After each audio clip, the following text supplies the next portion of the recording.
up if you have a little more room in your studio. So I've got my easel and my table and my little table for all my pastel stuff. And I've got one light source on at the moment, and that's coming in from the left. And I have my setup in a little box. And yes, everything could be better. Things are a little messy. But the thing is, my still life, like once I'm working on that, I don't even see the stuff around it because it's contained in its little box, its own little environment. So you could easily do this too, wherever, if you had a little more space than the setup I showed you in the tiny studio. Just checking it out through my viewfinder, trying to see how it's going to compose to this shape paper. And I'm going to draw my little line around the edge. So I'm composing to the actual paper that will show if I were to decide to frame it. And this is a little awkward for a still life. Okay, so I just want to kind of start with my circle. Just kind of start throwing an ellipse on there. Seeing how this is going to go.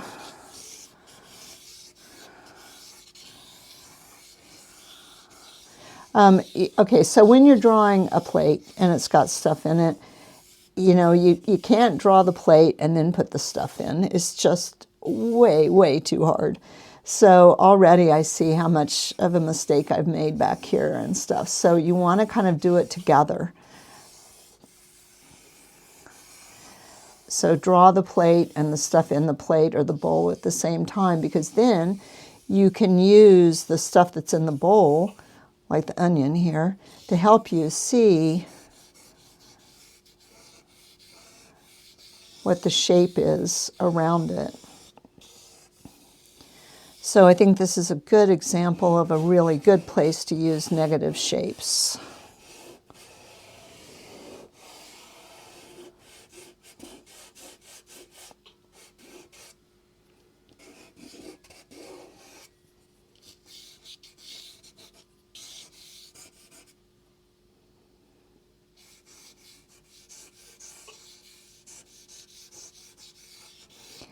And I'll include a picture of this setup, but I think you should, set up your own, because you know what, you guys, I think we've been working from photographs way too much. I can just tell drawing this that I'm out of practice.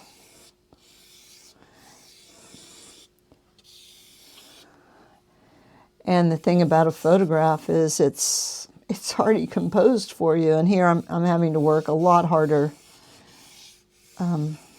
to make this fit on the paper when I'm working from real life than when I'm working from a photograph.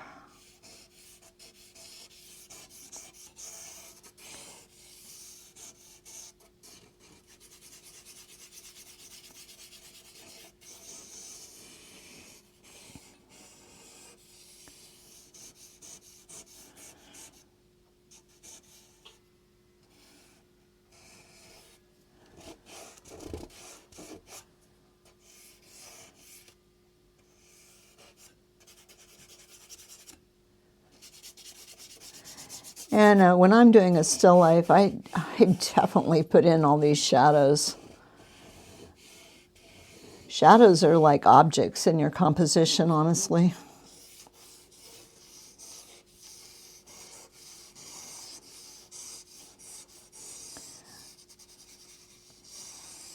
They act like, they act like shapes. Okay, so this onion is here, and then there's a shadow on it here, and then the shadow comes around like that. This is not great technique to use the front of your finger to make your shadows, but oh well. You don't want to use an eraser. I don't know where my chamois is. I don't know where anything is at this moment. The place is a wreck. All right, and then this onion comes up high enough that it doesn't go over the edge of the plate, but it goes the inner edge. Okay, so here goes the inner edge. It's going to go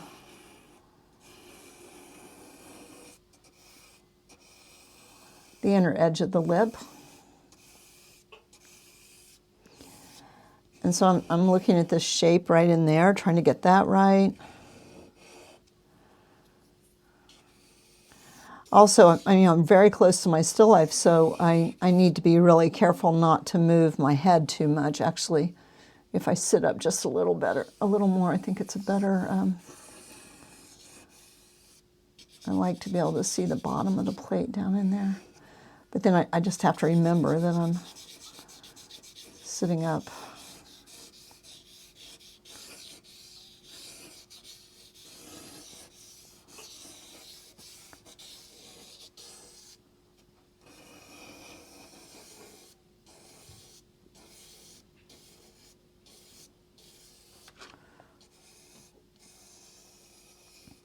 So the width of the lip back here will be, I haven't got it right yet, but I'm just telling you, it'll be thinner than this. The width of this lip on the front of the plate will appear to be wider because it's closer to you in perspective, and the back lip will appear to be narrower. Okay. So the width of the lip, this one and this one are going to be the same, but this one and that one are not. And that's because stuff gets smaller as it gets further away from you.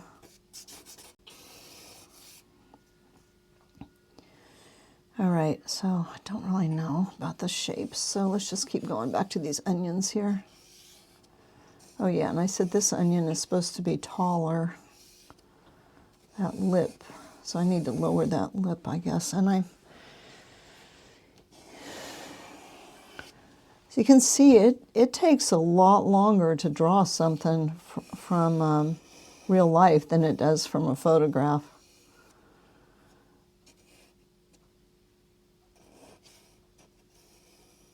And that's because this thing is not in 2 dimensions.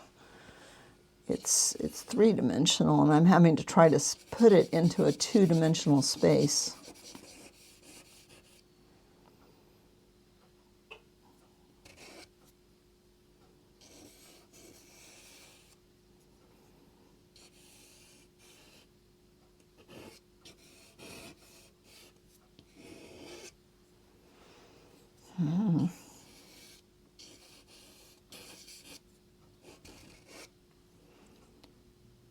Okay, back to the onions, as we said before.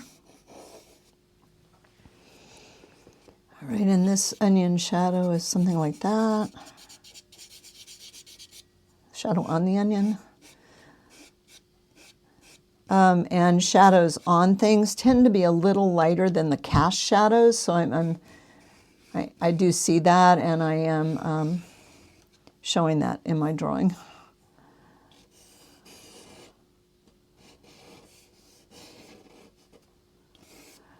Yep, and now I found out that my plate needs to go way out here.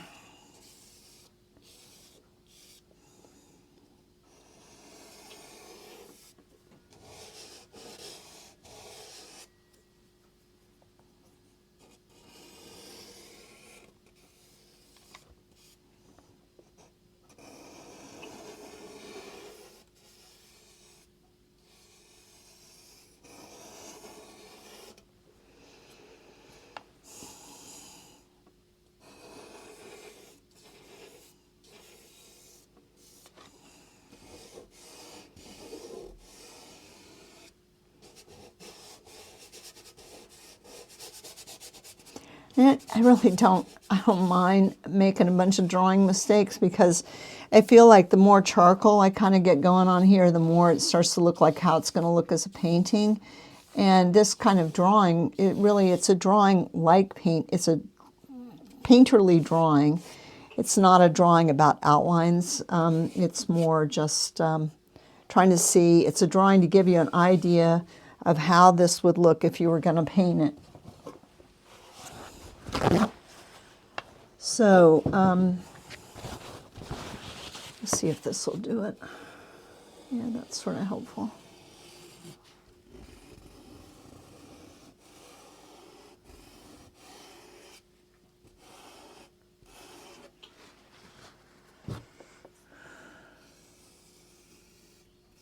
So a painting to be a drawing to be painted on is different than a painting, than just a drawing. A drawing to be painted on is kind of a roadmap. And I feel like people are having a little trouble, you know, with light and shadow. I mean, this is what I always do. If I'm doing a still life, I'm always really concentrating on where the lights and shadows are. A still life that's not like flowers.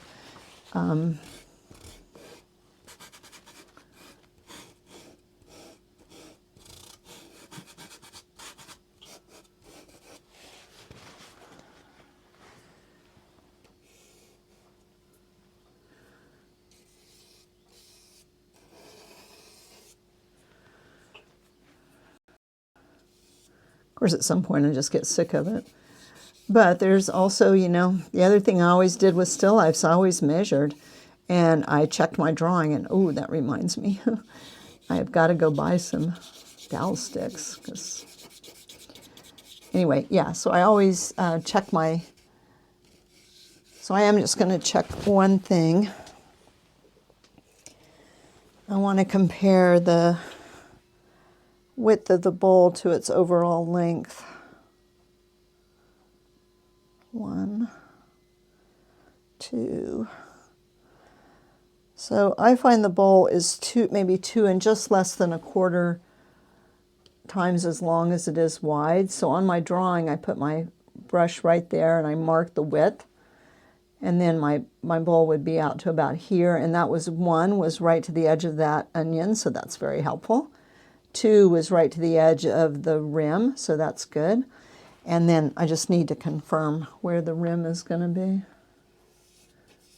Yeah, so, but this, you know, honestly, it's not quite the composition I thought I would end up with. You know, now I've just got a plate that sort of goes all over the whole thing. Yeah, okay.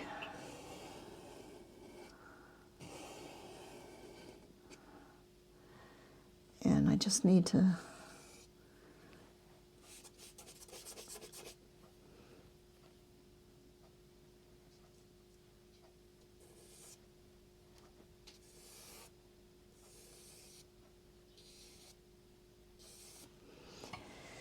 All right, so I've drawn in where my lights and darks are. I haven't drawn in all the variations. I've just drawn in the big pattern of light and dark. And I've tried to, you know, I could come back and I could measure every single onion. I could, anyway, I could do a lot and make it an even better drawing. But, oh, good night. I don't think how much time I've already spent on the drawing for you guys. Okay, so now I'm ready to start my color. So what I like to do in still life, I like to put in the lightest light and then the background. And the reason I like to put in the lightest light first is that I don't want to accidentally get other things so light that I can't achieve that lightest light. And when I'm putting in my lightest light, okay, so my lightest light is white. That's it. That's all I've got. That's the top of the line. And I'm going to use white, but I'm also going to see if I can see a color in the white. And let's face it, I have an incandescent light on here. And so usually, you know, yellow, you can make a brighter color if you put a little yellow under your white. So now everything else in my painting needs to play to my lightest light. I'm not going to put in all the lightest lights, and one could probably argue that the highlight on the rim is lighter, but I'm not going to worry about that right now. It's tiny, and I might prefer that this be the place I want to draw your eye into and not that little tiny light on the rim. And then the next thing I'm going to do is the background, because not particularly so much in this case, but the background oftentimes is the largest area. And if you have a lot of objects that aren't touching each other, then the background often is the one thing that kind of unites everything and touches everything.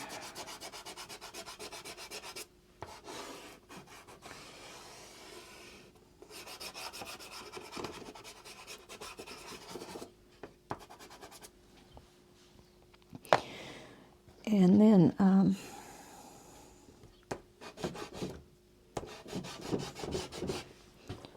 just stand on that.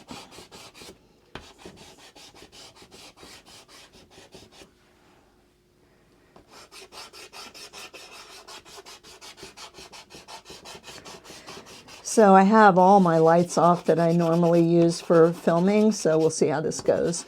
And I just have one, I have some lights on in the back of the room, but that's okay because of my boxes, making that not a big deal.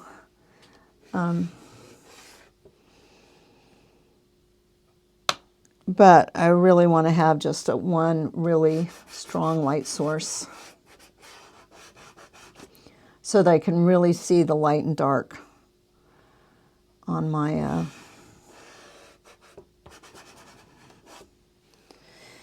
on my setup. All right, and so the white cloth, I don't want to get it carried away, and so I'm just going to start it with a little bit of violet-y something.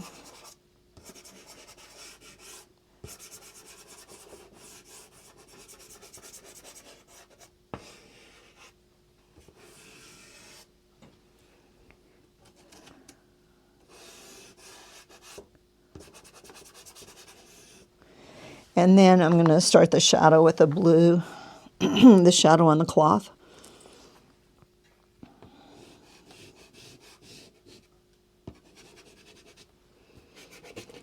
It's a little bit bugging me how much charcoal I had on here. If I didn't think of it, but I could have thumped it like that before I started my color, and that would have knocked off a lot of the charcoal. Okay, and then I've got my cardboard box here, which I'm kind of hoping just looks like a wood tabletop. And I was going to start it with a really bright orange, but then I looked at the onions again, and I was like, no, you cannot start that with a really bright orange because you're going to need that orange for the onions. So please try to remember to look at everything when you're painting, because you're not making these decisions about your colors in a vacuum. You're making the decisions based on what other colors are in your picture. And that's what makes the still life so unique. Well, in everything you do, what makes it so unique is it's a one-of-a-kind moment. All right, so now, yeah, I know this bowl is green, but it just feels like it has this little pink undertone over here in the light. So I just think I'm going to try that.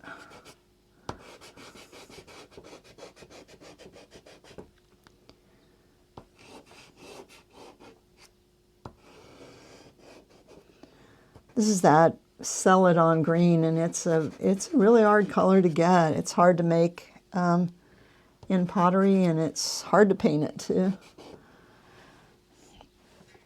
Okay, so right in there is where it looks so much like,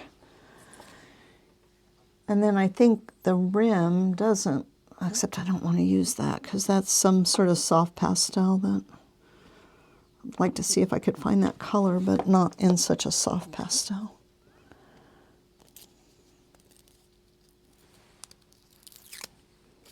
I think I did.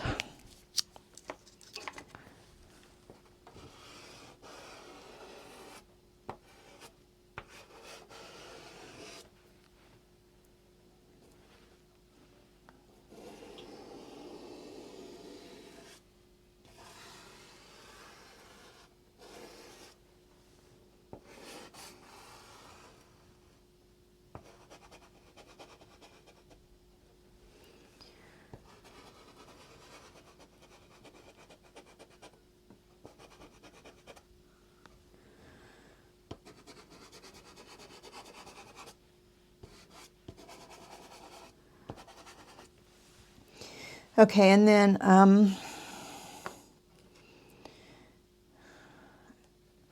think I'm going to use some sort of purple for the green in shadow. If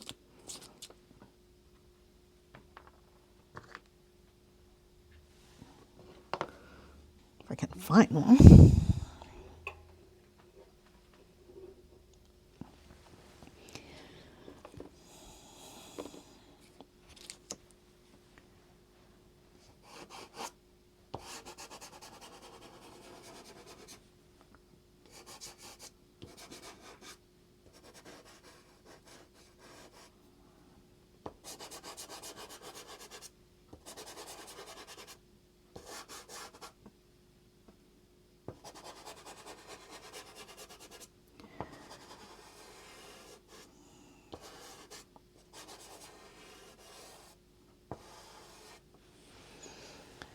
Okay, and then, well,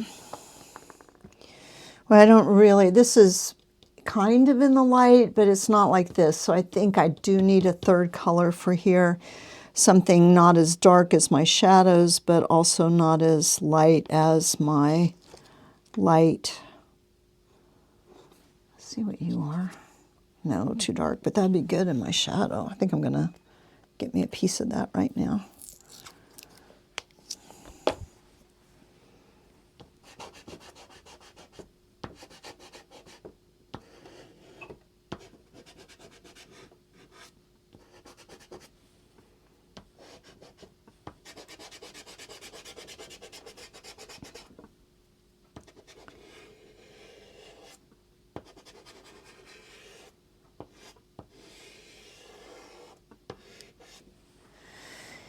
Okay, that was a good find.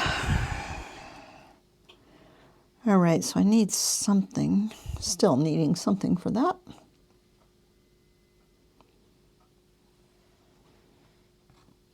It is really dark right here.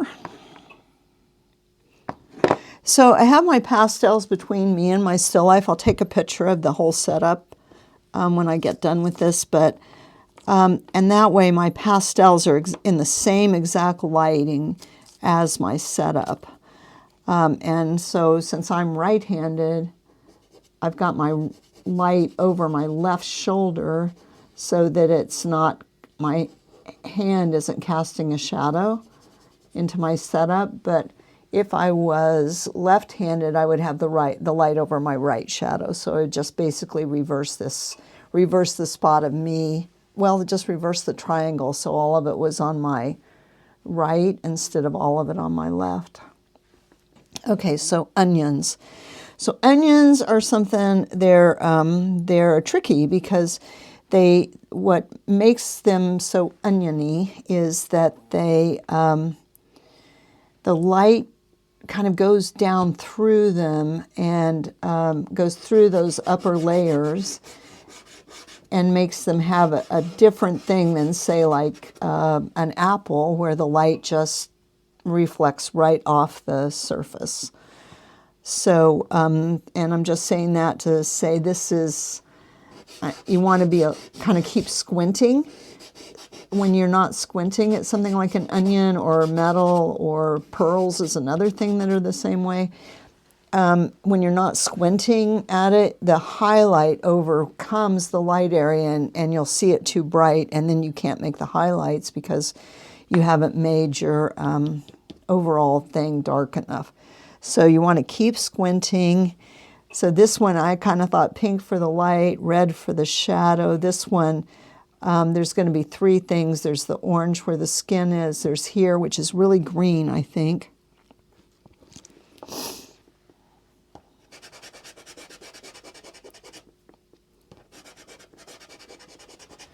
And then I've got the orange part in the light, but when I squint at it, I see it's really not that, it's not that light.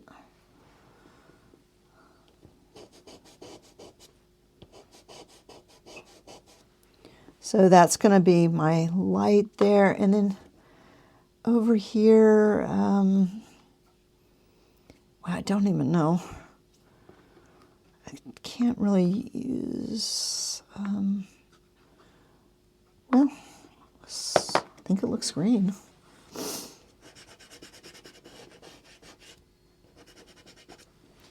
All right, and now this one, I've got, yeah, I mean, I know there's a lot of stuff going on, and man, there's some people who can just paint the heck out of onions, but what I'm looking at right now is the spots of colors, so that's all I'm really thinking about.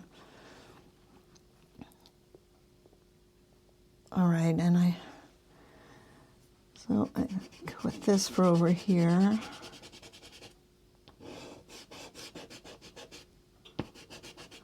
And then that's one of the deepest shadows in the whole thing, so.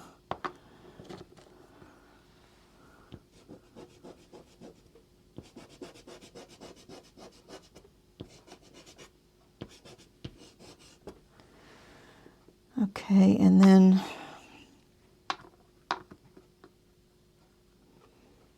you know, maybe I could do this.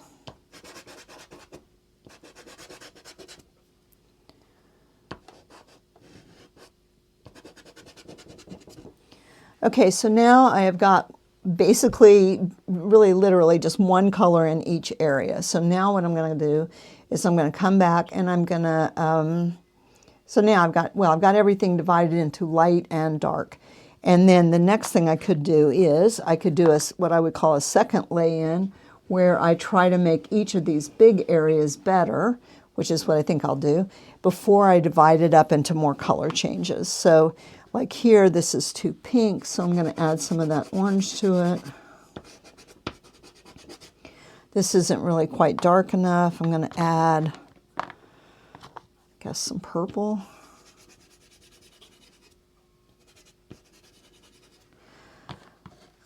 This has got something else. Don't you like that? Something else.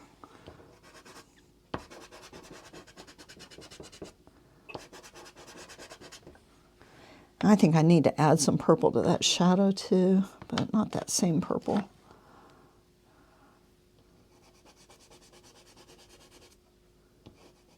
It kind of looks the same. Sometimes I think, wow, I should have done that to start with, you know, just don't always hit it.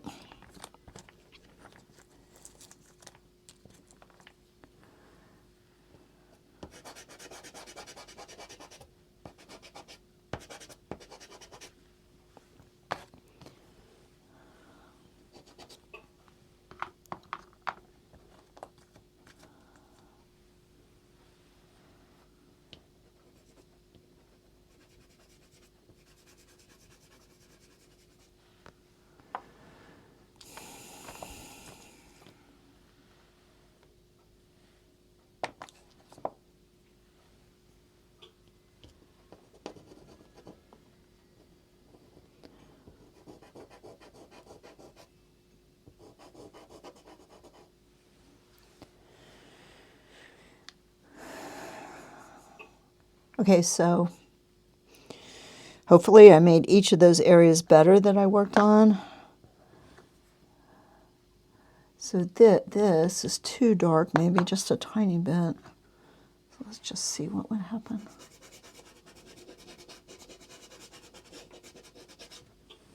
I did that. I'm going to add some light blue to the cloth.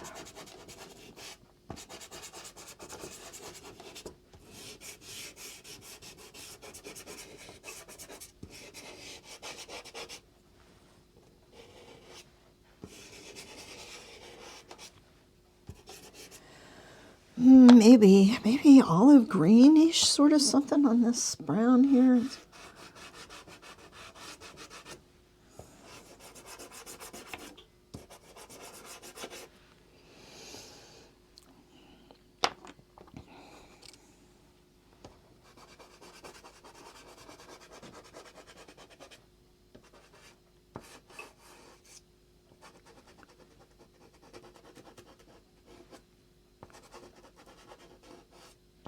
Forgot to sit up there.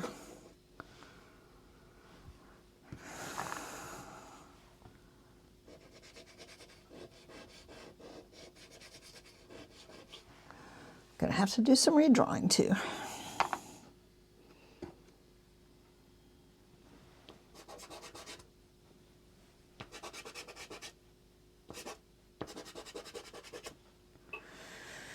Okay, so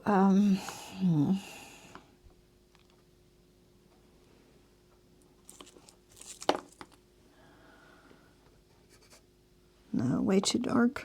So funny, when you want a dark purple, you can't find one. And when you want a light purple, you can't find that either. All right, but I'm going to add some of that in there.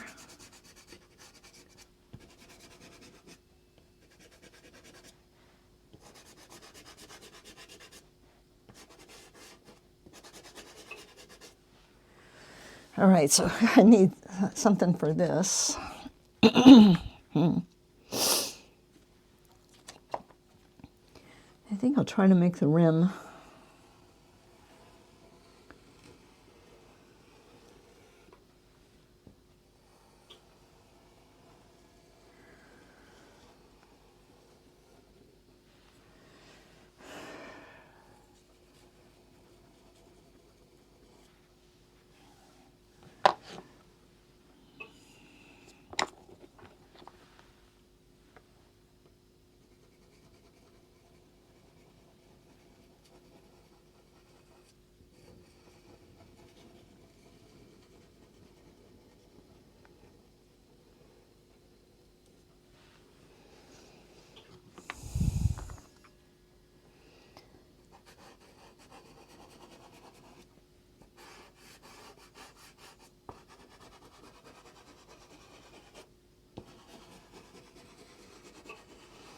So if you're really focusing on color, your drawing can just get seriously out of whack.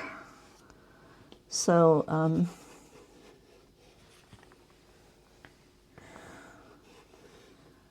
definitely going to redraw here in a minute.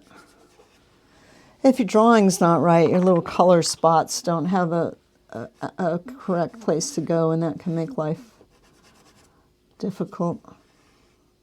I am sort of drawing with my pastel right there. Okay, so then I want to work on the background a little bit more.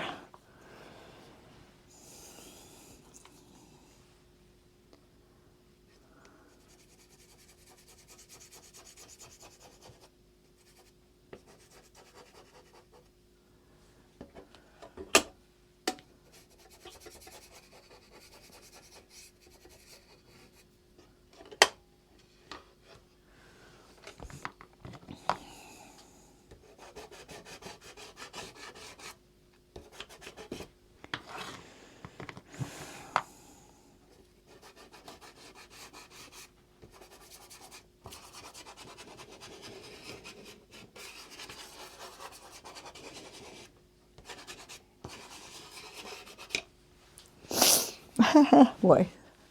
Okay, so actually I'm just going to grab my charcoal here if I can find some.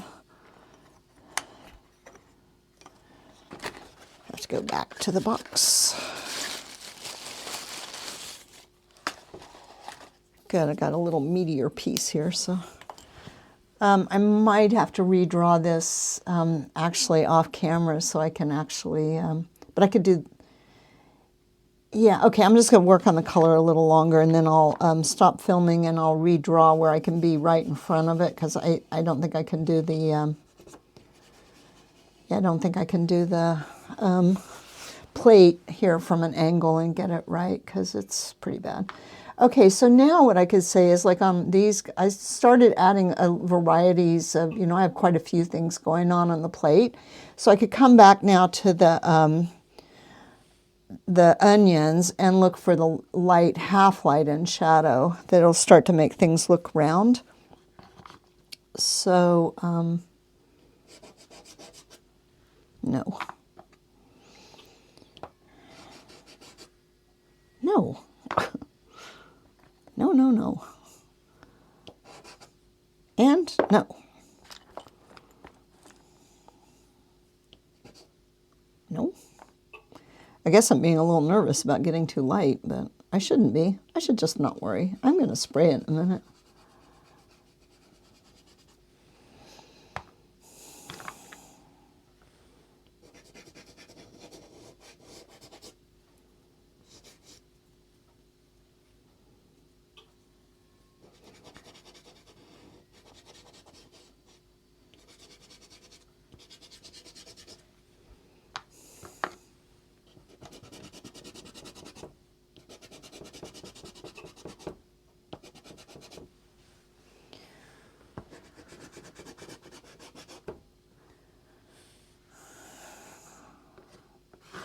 Yeah, I think I have to redraw. It's so bad. I don't think I can. I know it sounds ridiculous, but it's just hard to put stuff where it belongs when it's not, and it's starting to resist. So what I'm going to do is I'm going to spray it and